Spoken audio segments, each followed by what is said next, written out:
Cricket ஃபேன்ஸுக்கு வணக்கம். ஜெய்சா சொன்ன மேசிவான அப்டேட் தான் இப்போ சோசியல் மீடியாவில் போயிட்டு இருக்கு. விராட் கோலி, ரோஹித் சர்மாவுக்கு முடிவே இல்லை அப்படிங்கிற மாதிரி சொல்லியிருக்காரு. ஃபேன்ஸ் எல்லாருமே இன்னொரு 2 வருஷத்துக்கு தாராளமாக அவங்கள பார்த்து என்ஜாய் பண்ணலாம் அப்படிங்கிற ஸ்வீட்டான தகவலையும் சொல்லியிருக்காரு. At the same time current Indian team எப்படி பர்ஃபார்ம் பண்ணிட்டு இருக்காங்க, சாம்பியன்ஸ் ட்ராஃபிக்கு எப்படி ஸ்குவாட் ஆக போகுது, ஸோ 6 மாசத்துல என்ன பண்ண போறாங்க, ஸோ இதை நம்மளால அடிக்க முடியுமா, இதுக்கு அடுத்தது உலகக்கோப்பை நம்மளால அடிக்க முடியுமா அப்படிங்கிற கம்ப்ளீட் டீடைல் இந்த வீடியோவில் பார்த்து தெரிஞ்சுக்கலாம். அதுக்கு முன்னாடி ஃபர்ஸ்ட் டைம் சேனலுக்கு வரீங்கன்னா மறக்காம சப்ஸ்கிரைப் பண்ணி சப்போர்ட் பண்ணுங்க. அப்போ அப்டேட் எல்லாமே வந்து சேரும். சரி வாங்க வீடியோக்குள்ள போகலாம். So first of all India versus Zimbabwe tour போயிட்டு இருக்கு. ஸோ முதல் மேட்ச்ல ஒரு கேவலமான தோல்வின்னு சொல்லி ஆகணும். பவுலிங் பேட்டிங் சொல்லி ரெண்டுமே சொதப்பிட்டாங்க. ஸோ பவுலிங் ஃபர்ஸ்ட் இன்னிங்ஸ்ல நல்லா இருந்தது, பட் இருந்தாலும் இன்னும் கொஞ்சம் நல்லா போட்டிருக்கலாம். ஸோ அன்பார்ச்சுனேட்லி பேட்டிங்லேயே சொதப்பி காலை வரிட்டாங்க அப்படின்னு தான் சொல்லி ஆகணும். ஸோ அதை தொடர்ந்து நம்ம பார்த்தோம் அப்படின்னா செகண்ட் மேட்ச்ல போட்டு பொழந்து எடுத்துட்டாங்க. ருத்ராஜ் கெய்க்வாட், அது மட்டும் இல்லாமல் அபிஷேக் சர்மா என்ன அடி அடிக்கிறாருங்க. எஸ் கேட்ச் ட்ராப்லாம் நடந்தது, ருத்ராஜுக்கும் நடந்தது, பட் இருந்தாலும் கிடைச்ச ஆப்பர்ச்சுனிட்டியை பயங்கரமா யூஸ் பண்ணிக்கிட்டாங்கன்னு சொல்லி ஆகணும். ருத்ராஜ் பேக்ல இருந்து ஒரு 77, அபிஷேக் சர்மா பேக்ல இருந்து ஒரு 100 அப்படிங்கிற மாதிரி செமையா ஆடிட்டு இருந்தாங்க. அண்ட் ரிங்கு சிங் வந்தாருங்க. ஒரு 18 பால் பிடிச்சி ஒரு கேமியோ ஒரு 48 ரன் சம்திங் என்னமோ அடிச்சுட்டு போயிட்டே இருந்தாரு. ஒரு 234 அப்படிங்கிற ஹியூஜ் டோட்டலா இந்தியன் டீம் போஸ்ட் பண்ணாங்க. ரொம்ப க்ரூசியலான ஒரு விஷயமா இருந்தது. ஸோ அதை தொடர்ந்து பவுலிங்கை பொறுத்த வரைக்கும் ரவி பிஸ்னாய் நல்லா பண்ணாரு. ஸோ அது மட்டும் இல்லாமல் முகேஷ் குமார் நல்லா போட்டாரு. ஸோ யங்ஸ்டர்ஸ் எல்லாருமே ஓரளவுக்கு பண்ணிட்டு இருக்காங்க. பட் பவுலிங் இன்னும் கொஞ்சம் இம்ப்ரூவ் பண்ண வேண்டிய ஒரு சுச்சுவேஷன். என்ன பண்ண போறாங்க அப்படிங்கிறத பொறுத்து இருந்து பார்க்கலாம். So Washington Sundar all-round performance அப்படிங்கிறது அங்கங்க வந்துட்டு இருக்கு. ஸோ போன மேட்ச் ஒரு 27 ரன் ஒரு நல்ல ஒரு கான்ட்ரிபியூஷன், 2 விக்கெட். போன மேட்ச் பார்த்தோம் அப்படின்னா ஒரு 2 விக்கெட் எடுத்து கொடுத்தாரு. So future in safe hands அப்படிங்கிறத வந்துட்டு நம்ம பொறுத்திருந்து பார்க்கணும். ஸோ அப்படியே கட் பண்ணிட்டு ஜெய்சா சொன்ன அப்டேட்டுக்கு வருவோம். இப்போ ரசிகர்கள் எல்லாருமே கேள்வி கேட்க ஆரம்பிச்சிட்டாங்க. ரசிகர்களுடைய குரல் பிரஸ் மீட் வரைக்கும் போய் பிரஸ் மீட்ல இருக்கக்கூடிய ஆட்கள் என்ன கேட்டிருக்காங்க அப்படின்னா, ஜெய்சா இந்த வேர்ல்ட் கப்லாம் முடிஞ்சதுக்கு அப்புறம் ஒரு சின்ன பிரஸ் மீட் மாதிரி அரேஞ்ச் பண்ணியிருந்தாரு. அதுல அவர் சொல்லக்கூடிய விஷயம் ஃபேன்ஸ் என்ன கேட்டிருந்தாங்க, அதாவது அந்த பிரஸ் மீட்ல இருக்கிறவங்க என்ன கேட்டிருந்தாங்கன்னா, விராட் கோலி, ரோஹித் சர்மா அவங்களுடைய ஃபியூச்சர் என்ன. இப்போ யங் இந்தியன் டீம் உள்ள வந்துட்டாங்க. இந்த டீமுக்கு சூரியகுமார் யாதவ், பும்ரா, அது மட்டும் இல்லாமல் ஹர்திக் பாண்டியா 3 பேர்ல யாரோ ஒருத்தவங்க தான் கேப்டனா இருக்க போறாங்க. அடுத்த T20 வேர்ல்ட் கப்புக்கு இந்த டீம் தான் போக போகுது. அதுல மாற்றமே கிடையாது. ஃபில்டர் பண்ணி ஆளுகள் எடுக்க போறீங்க.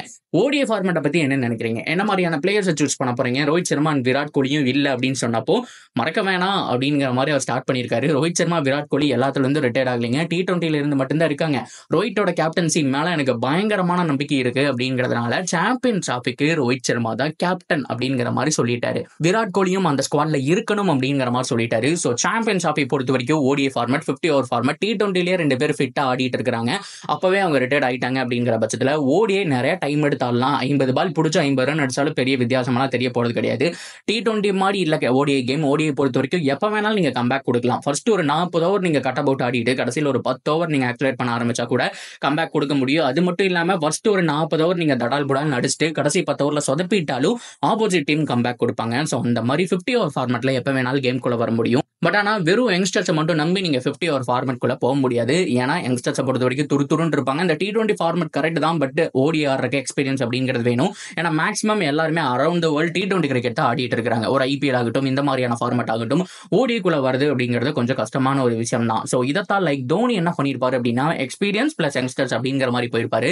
லைக் நீங்க 2011 எடுத்து பாருங்க, ஒரு சச்சின் டெண்டுல்கரையும் சேவாக்கையும் மேல போட்டுட்டு, ஸோ அதுக்கப்புறம் கௌதம் கம்பீர், ஸோ அதுக்கப்புறம் வந்துட்டு ஒரு விராட் கோலி, ஒரு சுரேஷ் ரெய்னா, அப்ப இருந்தக்கூடிய ஒரு யங் பிளேயர்ஸ் மிடில் வச்சுக்கிட்டு, ஸோ அதுக்கப்புறம் வந்துட்டு ஒரு யுவராஜ் சிங், ஒரு தோனி அப்படிங்கிற மாதிரியான பேட்டிங் லைனப் இருக்கு. யங்ஸ்டர்ஸ் அது மட்டும் இல்லாம எக்ஸ்பீரியன்ஸ் பிளேயர் அப்படிங்கிற மாதிரி மிக்ஸ் பண்ணி தான் இருக்கும். பவுலிங் யூனிட்டும் லைக் அதே மாதிரி தாங்க இருந்தது.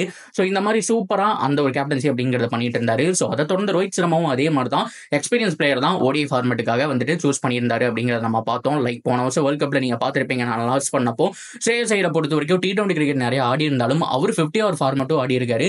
அது மட்டும் இல்லாம பொறுமையா ஆடக்கூடிய KL ராகுலுக்கு அந்த டேலண்ட் இருக்கு அப்படிங்கிறதுனால ஸ்குவாடை பொறுத்த வரைக்கும் இப்போ இருந்த மாதிரி ஃபுல் யங்ஸ்டர்ஸ் எடுக்காம ஸோ கொஞ்சம் எக்ஸ்பீரியன்ஸ் பிளேயர் வச்சிருந்தாரு. ஸோ இப்போ நம்ம உடனடியாக T20 இருந்து 50 ஓவர் ஃபார்மேட் மாறக்கு ஒரு 6 மாசம் இருக்கு இல்லையா.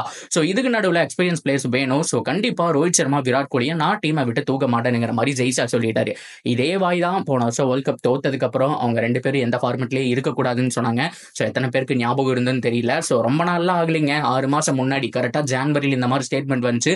ஒரு 3 மாசம் 2 பேரும் கிரிக்கெட்டே ஆடலன்னு சொல்லணும். ஸோ அதுக்கப்புறம் கிரிக்கெட் ஆட ஆரம்பிச்சாங்க. இப்போ கப்பு அடிச்சு காமிச்சிட்டாங்க. ஸோ ஆனா ஜெய்சா இந்த தடவை சப்போர்ட் பண்ணி பேசுறாரு. ஸோ கண்டிப்பா ரோஹித் சர்மா, விராட் கோலி சாம்பியன்ஸ் டிராஃபில இருக்க போறாங்க. அவங்க தான் ஸ்குவாடை மேக் பண்ண போறாங்க அப்படின்னு சொல்லியிருக்காங்க. ஸோ இதில் இருக்கக்கூடிய இப்போ ஆடிட்டு இருக்க இந்த T20 வேர்ல்ட் கப்ல இருந்து ஆட்கள் உள்ள வருவாங்களாங்கிறது டவுட் தான். பட் இருந்தாலும் ஏகப்பட்ட ஓடிஐ பிளேயர்ஸ் நம்ம வந்துட்டு முதல் இருந்தக்கூடிய KL ராகுல், ஸ்ரேயஸ் ஐயர் இவங்களாம் உள்ள வரக்கான சான்ஸ் அப்படிங்கிறது ஹைலி பாசிபிள். எப்படி இருக்க போறது ஸ்குவாட் அப்படிங்கிறது எல்லாத்தையும் பொறுத்து இருந்தா பார்க்கணும். அட் த சேம் டைம் முழுக்க பாகிஸ்தான்ல தான் நடக்க போது, அவங்க தான் ஹோஸ்ட் அப்படிங்கிறதுனால கொஞ்சம் டிஃப்ரெண்டா இருக்கு. நம்ம பாகிஸ்தான் போய் ஆடி ஆல்ரெடி பல வருட காலங்கள் ஆகிவிட்டதுன்னு சொன்னோம். ஸோ அங்கே எப்படி இருக்குது, கண்டிஷன்ஸ் எப்படி இருக்க போகுதுங்கிற மாதிரி ஃபுல் அனலைஸ் இருக்கும். செக்யூரிட்டி பர்பஸ் நிறையா விஷயங்கள் அப்படிங்கிறது இருக்குது. இன்னும் 6 மாதம் ப்ரிப்பேர் பண்ணுறதுக்கான டைமும் இருக்குங்கிறது தான் குரூசியலான விஷயம். ஸோ அதை தொடர்ந்து இன்னும் 1 வருஷ கேப்பில் உலகக்கோப்பையும் வருது. ஸோ இந்த 2 டோர்னமெண்ட், இந்த 2 மேஜர் டோர்னமெண்ட்டில் விராட் அண்ட் ரோஹித் சர்மா இருப்பாங்க அப்படிங்கிற மாதிரி ஜெய்சா சொன்ன அப்டேட் தான் இப்போ சூடாக போயிட்டு இருக்கு.